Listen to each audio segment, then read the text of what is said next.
حضرت لقمان نے اپنے بیٹے کو دوسری نصیحت دی تھی، یا بنی اقم الصلاۃ، اے میرے بیٹے نماز قائم کر، جب تک تیرے جسم میں تیرے بدن میں جان باقی رہے گی، روح باقی رہے گی، روزانہ 5 وقت کی نماز پابندی سے ادا کرنا۔ لیکن آج ہمارا کیا حال ہے؟ مسجد سے اذانوں کی سزائیں ہمیں ہمارے کانوں سے ٹکراتی ہیں، لیکن ہم مؤذن کی پکار پر لبیک نہیں کہتے اور مسجد کی طرف اپنا پیر نہیں بڑھاتے ہیں، بلکہ دیکھا تو یہ بھی جاتا ہے کہ اذان کی آوازیں کانوں میں آ رہی ہیں لیکن موبائل کے اندر ہم مصروف ہیں اور اذان کی آواز سننے کے باوجود بھی بند نہیں کرتے۔ مسلمانوں، کہاں چلی گئی ہماری غیرت؟ کیا ہو گیا ہمارے ایمان کو؟ کیوں نہیں ہم اللہ رب العزت کی آواز پر لبیک کہہ کر مسجد کی طرف قدم بڑھاتے ہیں؟ آخر کیا وجہ ہے کہ اللہ رب العزت نے قرآن کریم کے اندر بے شمار مقامات پر نماز کو قائم کرنے کا، نماز پڑھنے کا، نماز کی پابندی کرنے کا حکم دیا ہے؟ حضرت عمر رضی اللہ تعالیٰ جب خلیفہ بنے تھے تو خلیفہ بننے کے بعد اپنے گورنروں کو ایک خط ارسال کیا تھا، ایک خط جاری کیا تھا، ایک حکم جاری کیا تھا کہ دیکھو میری نظر میں سب سے اہم کام نماز ہے، جو کوئی نماز کی حفاظت نہیں کرتا، نماز کی پابندی نہیں کرتا، نماز کو اپنا وقت پر ادا نہیں کرتا، ایسے تمام لوگ دین کے دیگر کاموں کو بھی صحیح طریقے پر انجام نہیں دیں گے۔ لیکن اگر کوئی نماز کی پابندی کرتا ہے، نماز کے کو 5 اوقات میں پڑھتا ہے تو دین کے دیگر کاموں کو بھی وہ صحیح طریقے پر انجام دے گا۔ حضرت عمر رضی اللہ تعالیٰ عنہ نے اپنے خلافت کے زمانے میں تمام حکمرانوں کو، تمام اپنے ماتحت رہنے والوں کو حکم نامہ جاری کر دیا تھا۔ اسی لیے اللہ کے نبی صلی اللہ علیہ وسلم نے ارشاد فرمایا، من اقام الصلاۃ اقام الدین، جو کوئی نماز قائم کرتا ہے تو یوں سمجھ لو وہ پورے دین کو قائم کرتا ہے۔ وہ حقیقت ہے اگر کوئی آدمی 5 وقت کا نمازی ہے، پابندی سے، صدق نیت سے، اخلاص کے ساتھ، جماعت کے ساتھ نماز پڑھتا ہے تو دیگر برائیوں کے اندر بہت کم نظر آتا ہے۔ اسی لیے تو قرآن کریم کے اندر فرمایا، ان الصلاۃ تنہی عن الفحشاء والمنکر، نماز ایسی عبادت ہے کہ نماز کی برکت سے دیگر برائیوں سے بھی بچنے کی توفیق مل جاتی ہے۔ اس لیے میرے محترم بزرگوں دوستو، آج سے آپ اس جلسے کے اندر یہ عہد کریں کہ جو کچھ بھی ہو جائے، ہم جس حالت میں بھی ہوں، جہاں کہیں بھی ہو، نماز کو اپنے وقت پر ادا کریں گے، انشاءاللہ کریں گے نا بھائی؟ کہ جلسے جلوس صرف کانوں کے اندر آوازیں پہنچانے کے لیے نہیں آتی۔ لوگ کہتے ہیں کہ اصلاح معاشرہ کا جلسہ ہوتا ہے اور کوئی اصلاح ہوتا وہ نظر نہیں آتا، آخر ایسا کیوں؟ ایسا کیوں؟ میں اس کا جواب بھی مختصر انداز میں آپ کو بتا دوں میرے محترم بزرگوں دوستو، اصلاح معاشرہ کیوں نہیں ہوتی، معاشرہ کیوں نہیں سدھرتا، لوگ دین کی طرف مائل کیوں نہیں ہوتے؟ اس کو سمجھنے سے پہلے آپ کو جاننا پڑے گا کہ معاشرہ کس چیز کا نام ہے، معاشرہ کہتے کسے ہیں؟ انتہائی آسان لفظوں میں آپ اور پورے مجمع، پوری بستی، پورے گاؤں والے کا نام معاشرہ ہے۔ معاشرہ کسی چند گھروں کا نام نہیں ہے، معاشرہ چند کھیتوں کا نام نہیں ہے، معاشرہ درختوں کے ملنے کا نام نہیں ہے، بلکہ چند لوگ جو مل جل کر کے رہتے ہیں اور اکٹھے ہوتے ہیں، جمع ہوتے ہیں، اسی کا نام معاشرہ ہے۔ جب ہمارا آپ نے معاشرے کی حقیقت کو سمجھ لیا تو ہمارے اور آپ کے لیے اب یہ سمجھنا کوئی مشکل نہیں کہ معاشرے کی اصلاح کیوں نہیں ہوتی۔ میرے محترم بزرگوں دوستو، معاشرے کی اصلاح اس لیے نہیں ہوتی کہ ہر کوئی یہ سمجھتا ہے کہ جو مقرر دین کی باتیں ہمیں بتا رہا ہے اور برائیوں سے منع کر رہا ہے وہ دوسرے کو بتا رہا ہے، ہم تو بالکل دین کے پاس ہیں، لیکن اگر ہر شخص اپنے گریبان کے اندر جھانک کر دیکھے تو پتہ چلے گا کہ کون کتنا دین کا پابند ہے. ہر شخص دیکھے سب سے پہلے دین کا ایک جو بڑا فریضہ ہے اس کی طرف توجہ دے کہ میں 5 وقت کی نماز کی پابندی کرتا ہوں یا نہیں, میں اچھے اخلاق سے دوسروں کے ساتھ پیش آتا ہوں یا نہیں, میں دوسروں کے ساتھ تمیز کے ساتھ بات کرتا ہوں یا نہیں, میں کسی کی برائی اور قبلخوری کو نہیں کرتا, میں کسی کا مال حرام طریقے سے تو نہیں کھاتا, میں کسی کا حق تو نہیں دباتا. ہر شخص غور کر لے, پھر پتہ چل جائے گا کہ اپنے اندر کس طریقے کی اصلاح کرنے کی ضرورت ہے. اس لیے میرے بزرگوں خود اپنی اصلاح کیجیے, علیکم انفسکم, اپنی فکر کیجیے اور اپنی فکر کرنے سے پہلے دوسروں کی طرف غلط نگاہ اٹھا کر مت دیکھیے کہ فلاں کا برائی کا کام کے اندر ملوث ہے, فلاں یہ کرتا ہے, وہ یہ کرتا ہے, ارے مجھے یہ بتاؤ کہ آپ کیا کرتے ہو. اپنی فکر کرو. اگر ہر شخص نے اپنی فکر کر لی تو بہت جلد معاشرے کے اندر, بستی کے اندر انقلاب آئے گا اور پورا ماحول ایسا بنے گا کہ کوئی ایک دوسرے کی ٹانگ کھینچنے والا نہیں ہوگا, کوئی دوسرے کی برائی کرنے والا نہیں ہوگا, کسی کو یہ کہنے کی ضرورت نہیں پڑے گی, جماعت والے تبلیغ والے کو محنت کرنے کی ضرورت نہیں پڑے گی اور گشت کرنے کی ضرورت نہیں پڑے گی کہ بھائی ظہر کی نماز میں شرکت کر لینا, فجر کے بعد بیان ہوگا وہاں پہ آ جانا, یہ کہنے کی ضرورت نہیں پڑے گی. اس لیے معاشرے کی اصلاح کیوں نہیں ہوتی, اس کی بڑی وجہ یہ ہے کہ ہر شخص اپنی اصلاح کرنے کے بارے میں بالکل غافل ہے. اس لیے مسلمانوں سب سے پہلے اپنی اصلاح کیجیے, نماز کی پابندی کیجیے. تیسری نصیحت جو حضرت لقمان نے اپنے بیٹے کو کی تھی, وَأْمُرْ بِالْمَعْرُوفِ, بیٹے جہاں کہیں بھی جانا خیر اور بھلائی کا حکم دیتے رہنا, لوگوں کو دین کی باتیں بتاتے رہنا. اس نصیحت پر علماء اور اکثر و بیشتر لوگ عمل کرتے ہیں. جلسے جلوس میں امر بالمعروف کا پورا اہتمام کیا جاتا ہے, مسجدوں کے اندر جمعے کے بیان میں امر بالمعروف کا پورا اہتمام کیا جاتا ہے, نیک کاموں کا پورا حکم دیا جاتا ہے. لیکن جو چوتھی نصیحت حضرت لقمان نے اپنے بیٹے کو کی تھی وہ تھی وَانْهَ عَنِ الْمُنكَرِ, بیٹے بھلائی کی تاکید کرنے کے ساتھ ساتھ برائی سے بھی روکتے رہنا. جہاں کہیں تم اپنے محلے میں, اپنی بستی میں اور اپنے علاقے میں, اپنے صوبے میں, اپنے ملک میں اور سب سے پہلے اپنے گھر کے اندر اگر کسی برے کام کو انجام دیتے ہوئے دیکھ لو تو اس پر سختی سے روک لگا اور یہ بتانا کہ ہم یہ کام کر رہے ہو یہ شریعت کے موافق نہیں ہے, ابا یہ جو کام کر رہے ہو یہ اللہ اور اس کے رسول کی مرضی کے مطابق نہیں ہے, بہن یہ جو کام کر رہی ہو یہ کوئی اچھا کام نہیں ہے, اس پر روک لگانا یہ بھی ضروری ہے. اس کی بھی تعلیم حضرت لقمان نے اپنے بیٹے کو. آج ہمارا حال یہ ہے اور اکثر بیشتر لوگوں کا حال یہ ہے کہ بھلائی کے کام کا حکم دینے میں آگے آگے رہتے ہیں, لیکن جب معاشرے کے اندر بگاڑ کو دیکھتے ہیں, رسوم اور رواج کو انجام دیتے ہوئے دیکھتے ہیں, غلط چیزوں کے اندر ملوث دیکھتے ہیں, تو زبان پر تالے لگ جاتے ہیں, بولنے سے ڈرتے ہیں اور کہتے ہیں کہ اگر میں نے کچھ بول دیا تو جو اب تک ہماری تعریف کر رہے تھے آج ہمارے موافق بن جائیں گے, ہمیں گالی گلوچ کریں گے. مسلمانوں یہ تمہارا طریقہ نہیں ہے. قرآن نے ہمیں اس کی تعریف نہیں دی ہے. قرآن نے جہاں ہمیں نیکی کا حکم دینے کا حکم دیا ہے وہی ہمیں برائی سے روکنے کا حکم دیا ہے. اس لیے مسلمانوں اگر کہیں اپنے گھر میں, اپنے محلے میں کوئی غلط کام شریعت کی نظر میں جو غلط ہے اس کو ہوتا ہوا دیکھ لے تو فوراً اس پر روک لگا لے.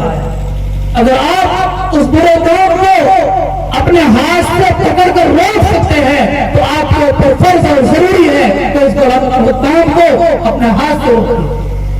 اور اگر ہاتھ سے روکنے کی ہمت اور سبق نہیں تو زبان سے کہیے کہ بھئی یہ کام تم غلط کر رہے ہو, یہ کام تمہیں نہیں کرنا چاہیے. اور اگر ہاتھ سے بھی روکنے کی طاقت نہیں, زبان سے بھی کچھ کہنے کی طاقت نہیں, تو دل کے اندر تو میرا سمجھنا ہی چاہیے، اور اس سے ایمان کا کم تر درجہ کوئی نہیں ہے۔ اگر غلط کام کو دیکھ کر کے دل کے اندر الجھن پیدا نہ ہو، دل کے اندر کبیرگی پیدا نہ ہو، تو اپنے ایمان کی فکر کرنا چاہیے۔ اللہ کے نبی صلی اللہ علیہ وسلم نے اسی مفہوم کو ایک حدیث کے اندر اس طرح ارشاد فرمایا، من رأى منکم منکرا فلیغیرہ بیدہ فإن لم یستطع فبلسانہ فإن لم یستطع فبقلبہ وذلک اضعف الایمان۔ کہ جو شخص تم میں سے کوئی برا اور منکر ہوتا ہوا دیکھ لے تو اسے چاہیے کہ اپنے ہاتھ سے روکے، اگر اس کی طاقت نہ رکھتا ہو تو اپنی زبان سے روکے، اور اگر اس کی بھی طاقت نہ رکھتا ہو تو کم سے کم اپنے دل سے برا سمجھے، اور یہ ایمان کا سب سے نچلا تھا۔ اس لیے امر بالمعروف کے ساتھ نہیں کے فریضے کو انجام دیجیے۔ میرے محترم بزرگ اور دوستو، اگر آپ یہ کہیں کہ اگر ہم نہیں عن المنکر کا فریضہ انجام نہ دیں، لوگوں کو غلط کام سے نہ روکیں، تو ہوگا کیا؟ قرآن کریم نے اس کو بھی باقی نہیں چھوڑا، اور کھول کر قرآن کریم نے بنی اسرائیل کے واقعات کے ذکر میں اس کو واضح کیا ہے۔ فَلَمَّا نَسُوا مَا ذُكِّرُوا بِهِ أَنجَيْنَا الَّذِينَ يَنْهَوْنَ عَنِ السُّوءِ وَأَخَذْنَا الَّذِينَ ظَلَمُوا بِعَذَابٍ بَئِيسٍ بِمَا كَانُوا يَفْسُقُونَ۔ بنی اسرائیل ایک ایسی قوم تھی جو دریا کے کنارے رہا کرتی تھی، سمندر کے کنارے رہا کرتی تھی۔ اس قوم کو اللہ تعالیٰ نے ہفتے کے ایک دن، سنیچر کے دن کام کاج کرنے سے، تجارت کرنے سے روکا۔ سنیچر کے دن کام نہیں کرنا تھا، سنیچر کے دن صرف اور صرف اللہ کی عبادت کرنے کا حکم تھا۔ باقی 6 دنوں میں جو کام کرنا وہ کرتے رہیے، لیکن سنیچر کے دن کام کرنے پر اور کاروبار کرنے پر پابندی لگی ہوئی تھی، وہ پابندی عائد ہوئی۔ تو بنی اسرائیل کا ایک محبوب مشغلہ تھا، چونکہ دریا کے کنارے رہتے تھے، اور دریا کے کنارے رہنے والوں کا کام دریا اور سمندر سے مچھلی پکڑنا، اس کو بیچنا، اسی کو کھانا، اسی کو فروخت کرنا، اسی سے اپنی روزی روٹی کا انتظام کرنا ہوتا ہے۔ تو وہ لوگ بھی ہفتے کے 6 دن بلکہ 7 دن مچھلی کا شکار کیا کرتے تھے۔ اللہ تعالیٰ کا حکم آیا، لوگوں اب تمہیں ہفتے کے دن مچھلی کا شکار نہیں کرنا۔ اس حکم کے آنے کے بعد بنی اسرائیل کے 3 گروہ بن گئے۔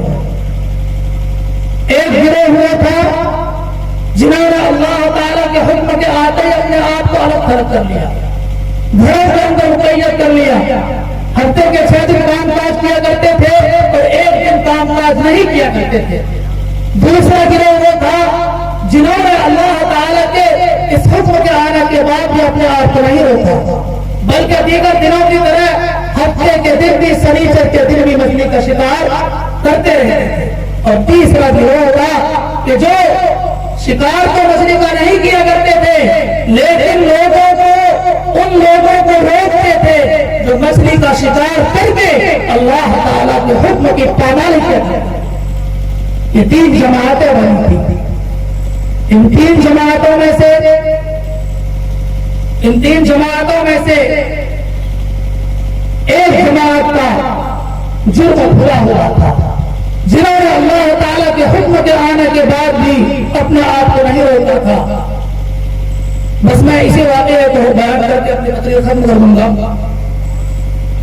تو 3 جماعتوں میں سے ایک جماعت نے کھلا اللہ تعالیٰ کے حکم کی دھجیاں اڑائی تھی، نافرمانیاں کی تھی۔ ایک جماعت نے اپنے آپ کو پورے طور پر اللہ تعالیٰ کے حکم کے تابع کر لیا تھا، اور ایک جماعت نے ان لوگوں پر پابندی لگائی تھی اور ان کو روکنے کی کوشش کرتے تھے جو مچھلی کا شکار کیا کرتے تھے۔ جب اللہ تعالیٰ نے ان لوگوں کا یہ حال دیکھا تو ان 3 جماعتوں میں سے 2 جماعتوں کو عذاب کے اندر مبتلا کیا۔ ایک وہ جماعت جو نافرمانی کر رہی تھی اور مچھلی کا شکار ہفتے کے دن بھی کر رہی تھی، اور دوسری وہ جماعت جو کھلا اللہ تعالیٰ کے حکم کی نافرمانی تو نہیں کرتی تھی، مچھلی کا شکار تو نہیں کرتی تھی، لیکن ان لوگوں کو انہوں نے روکا نہیں تھا جو مچھلی کا شکار کیا کرتے تھے۔ تو اللہ تعالیٰ نے ان دونوں کو عذاب نازل کر کے ہلاک و برباد کر دیا تھا اور بندر کی شکل میں تبدیل کر دیا تھا۔ اسی مضمون کو قرآن کریم کی اس آیت کے اندر بیان کیا کہ جب ان لوگوں نے ہماری کی ہوئی نصیحت کو بھلا دیا، پتے پشت ڈال دیا، ہمارے حکم کو نہیں مانا، تو ہم نے ان لوگوں کو جو ظالم تھے ان کو اپنے دردناک عذاب کے ذریعے سے گرفت میں لے لیا، پکڑ لیا، اور ان لوگوں کو ہم نے نجات دے دی جنہوں نے ظلم نہیں کیا تھا۔ میرے محترم بزرگ اور دوستو، یہ باتیں بیان کرنے کا مقصد یہ ہے، یہ بتانا ہے کہ نہیں عن المنکر کا فریضہ چھوڑنے کے بعد اگر عذاب آئے گا ظالموں پر، اگر عذاب آئے گا نافرمانوں پر، تو نہ رکنے والے، خاموش رہنے والے، اپنے منہ کو سیل لینے والے یہ نہ سوچے کہ ہم تو بچ جائیں گے۔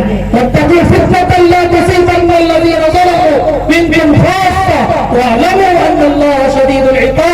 لوگوں ایسے عذاب سے ڈرو کہ خاص طور سے ظالموں ہی کو نہیں پہنچے گا، بلکہ ظالم اور غیر ظالم دونوں کو عذاب پہنچے گا اور دونوں کے دونوں کو ہلاک و برباد کر دیا جائے گا۔ میرے محترم بزرگ اور دوستو، یہ تھی حضرت لقمان کی 4 نصیحتیں جو ہمارے اور آپ کے آج کے حالات کے اعتبار سے بہت اہم ہے۔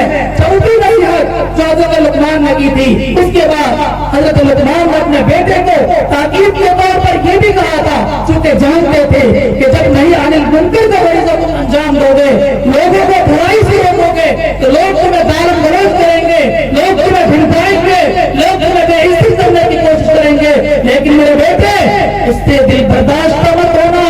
وَاصْبِرْ عَلَىٰ مَا أَصَابَكَ، جو تمہیں گالی گلوچ پہنچے، جو تمہیں تکلیف پہنچے، جو تمہیں برائی کے ساتھ یاد کرے اور تمہیں ستانے کی کوشش کرے، ان تمام چیزوں پر صبر کرنا۔ إِنَّ ذَلِكَ مِنْ عَزْمِ الْأُمُورِ، اور یاد رکھنا یہ ہمت کے کاموں میں سے ہے۔ میرے محترم بزرگوں اور دوستوں، اللہ تعالیٰ سے دعا ہے کہ ہم سب پورے دین کے اوپر، پورے طریق پر عمل کرنے والے بن جائیں، نماز پڑھنے والے بن جائیں اور زکات دینے والے بن جائیں، چغل خوری اور برائی سے رکنے والے بن جائیں، شریعت کے ایک ایک کام کے مطابق اپنی زندگی کو گزارنے والے بن جائیں۔ دل بدل سکتے ہیں، جذبات بدل سکتے ہیں، دل بدل سکتے ہیں، جذبات بدل سکتے ہیں، ملک کے فکر و خیالات بدل سکتے ہیں، ملک کے فکر و خیالات بدل سکتے ہیں، دور موجود کے حالات بدل سکتے ہیں، دور موجود کے دن رات بدل سکتے ہیں۔ تم بدل جاؤ تو یارو، حالات بدل سکتے ہیں۔